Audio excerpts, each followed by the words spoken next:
1 million years ago, in a land of giants, our ancestors walked a world both beautiful and brutal. For the hunters, every sunrise was a new challenge, a search for the sustenance that would keep their clan alive. They were masters of this landscape, their senses honed to a razor's edge by a lifetime of survival. A new scent on the wind, not of prey, but of death, a sign that another, greater hunter was near. The kill was immense, a testament to a predator of unimaginable power and ferocity. And there it was, Megalania, an ancient titan, the apex predator of this lost world. In the face of such a monster, they were not hunters. They were merely insects, hiding in the grass. It did not need its eyes to see them.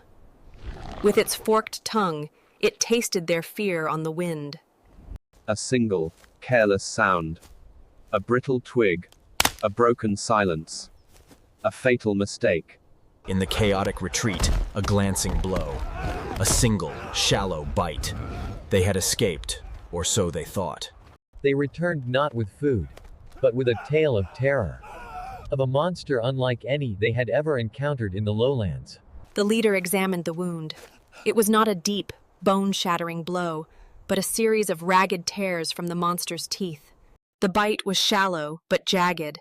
The ancient lizard's teeth had left their mark, a series of tearing gashes in the flesh. The healer applied her poultice, a balm of mountain herbs and ancient wisdom, attempting to ward off the hidden dangers within the wound.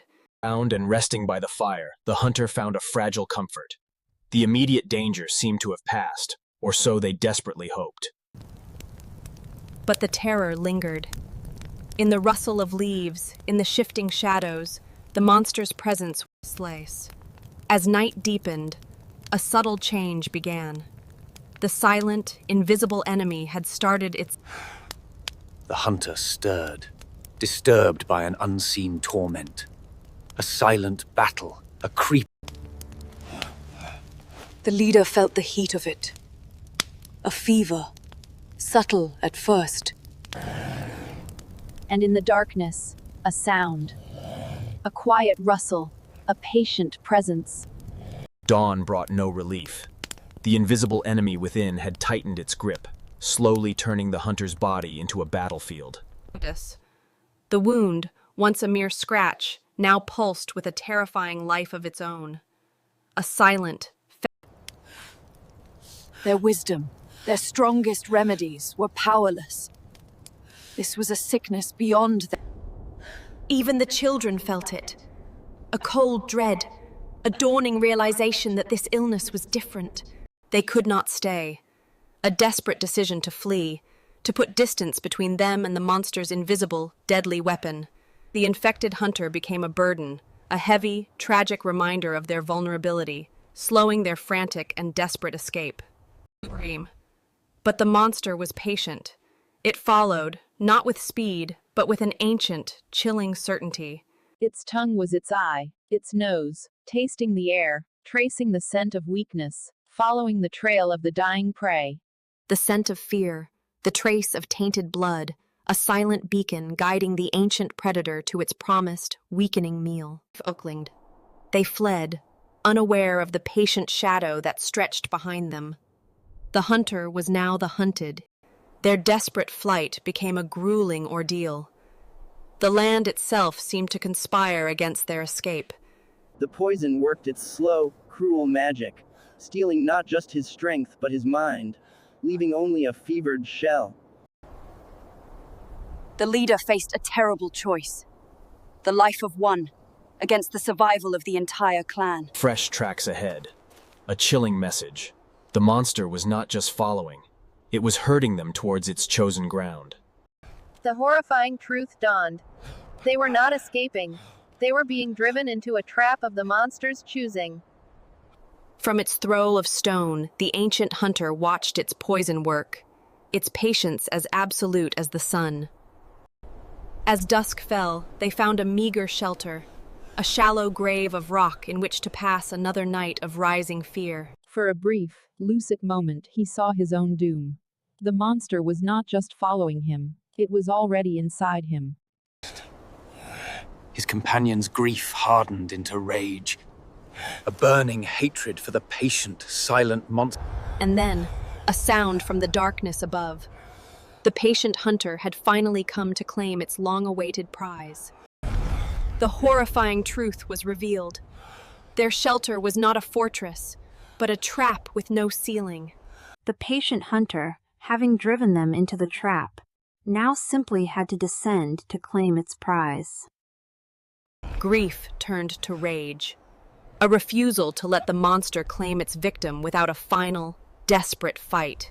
A single spear, a sliver of wood against a mountain of scale. A final, defiant challenge to the inevitable. The spear, their greatest weapon, glanced off its armor like a twig. They were, in that moment, completely defenseless.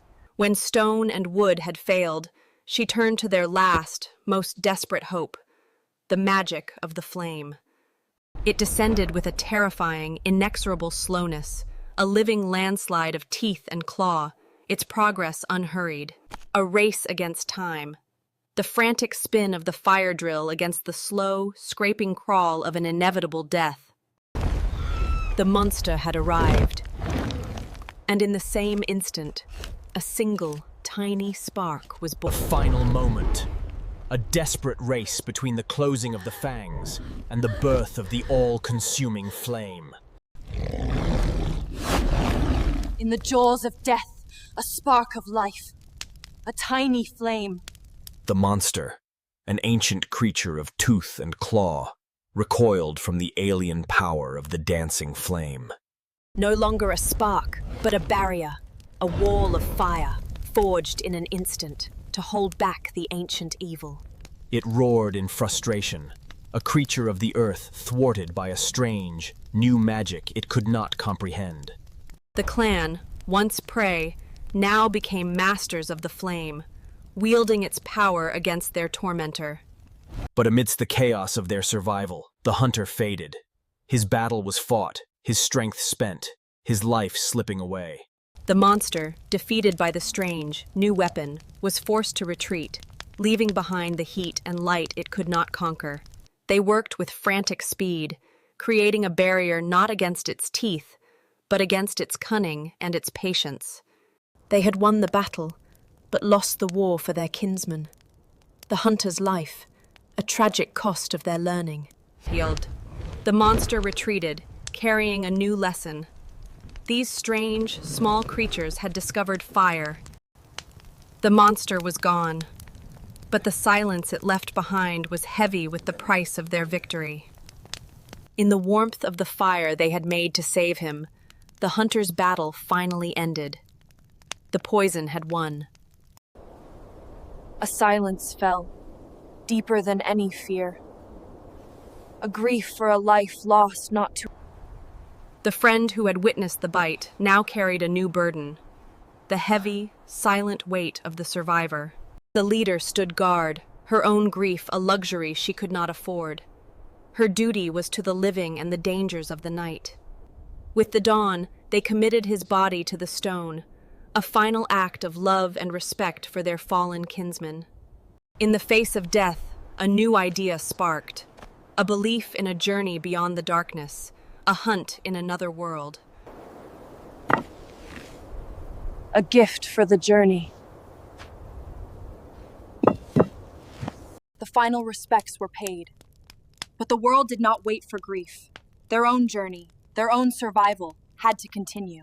They walked on, forever changed, carrying not just their sorrow, but a new and terrible wisdom of the world. They walked on, a clan of ghosts in a world that felt empty. Their victory had tasted only of ash and loss. Their grief was a fire in their throats, but thirst was a greater one. The search for water was the first step back to life. A trickle of clean water. In their broken world, it was a river of hope, a sign that life could begin again. With thirst quenched, the burden of the hunt fell upon a single pair of shoulders. His clan's hunger was now his alone. He hunted not with the confidence of a pack, but with the quiet cunning of a lone survivor. The kill was quick, silent, and efficient, a testament to a skill that grief could not diminish. He returned with a promise that even after the deepest loss the clan would endure. They would eat. They ate as their ancestors had, before the gift of fire. A humbling meal that connected. She ate, and she thought. Their fallen friend had not just given them his life, he had given them a new and terrible wisdom. Their flight now had a purpose. Not just to run, but to find a new beginning, far from the land of the great lizard. Their journey now had a direction, not just away from the past, but towards a specific kind of future, higher ground. The lesson of the great river was seared into their minds. Every body of water was now treated with suspicion and respect. They recognized the signs of the great lizard's kin. This was not a place to make a stand. This was a place to leave behind. They sought a new kind of home, a land of hills and caves, where a creature of the lowlands could not easily follow. And then, after days of searching, a new promise. A hidden valley. For the first time in a long time, they saw not just a place to hide for the night, but a place to live. The cave was solid, dry, and safe. A true home, a place to finally put down their heavy burdens. Their first act was to give their new home a heart, to bring back the sacred flame they had lost. With the birth of the fire, the ghosts of the past were finally pushed back. Their new life had begun. A new fire in a new home. A testament to a clan that had faced the... For the first time in an age, they slept. A deep, dreamless sleep, guarded by stone and their own captured sun. The rhythms of life returned. Not as they were before, but stronger, more deliberate, more aware of their hard-won peace. The hunter provided. His grief for his lost friend was now channeled into a fierce, protective focus on the living.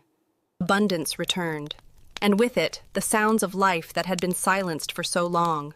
The sound of laughter and contentment. A simple shrine for a fallen friend. A way to remember the price that was paid for their new life, for their survival.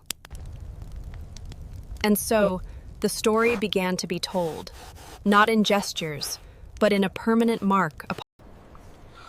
The image became a lesson, a warning etched in charcoal. Some monsters are not to be feared. She looked upon her clan, not just as a leader, but as a builder. They had not just found a home. The memory of the monster was no longer a terror, but a scar. A reminder of the lesson that had cost them lives. They had learned the terrible truth, that a single drop of saliva could hold a world of pain. Seasons turned, and the memory of the great lizard faded, not into nothing, but into legend. The story was now a lesson, a foundational myth of their people, a warning of the dangers of the lowlands. The lessons of survival were passed down, the wisdom of their ordeal becoming the strength of the next generation. They learned not just to survive, but to remember, to honor the price that was paid for their peace. They had found their place in the great web of life, not as masters, not as victims, but as a part of the whole. The leader could finally rest, her clan safe, her duty fulfilled. She had led. The world was still filled with dangers, with monsters, and with poisons that could kill with a single bite. That truth had not changed. But the clan had. They had learned to be smarter. They had learned to be stronger, to be more resilient, to carry their own light into the darkness. And that, in a world of monsters, was the only true salvation.